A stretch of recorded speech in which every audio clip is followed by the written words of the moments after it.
Welcome to Free to Cook. In this episode, we're going to be cooking a Chicago-style inspired hot dog. This style of hot dog comes from the city of Chicago, where ketchup on a hot dog is a sin. To start, you'll need a pot over medium to high heat.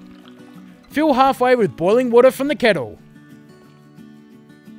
Add your hot dogs to the water. If you can find them, use beef hot dogs. Want to bring the water up to a simmer. Once the pot starts to simmer and releases steam, place the steamer attachment on the top of the pot. Place your buns on top to steam.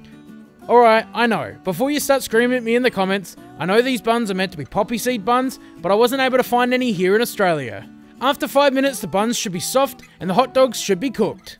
Now to put these hot dogs together.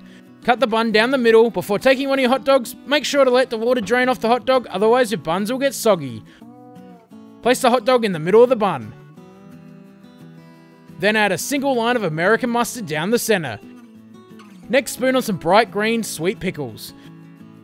Followed by some roughly diced onion. Make sure not to overdo it, otherwise it'll just end up tasting like onion. Then push 2 slices of tomato down one side of the bun. Next, a couple slices of dill pickles. And then some sport peppers. Then finally a sprinkle of celery salt. And there you have it, a Chicago-style inspired hot dog. This hot dog is packed full of flavour and freshness from those fillings.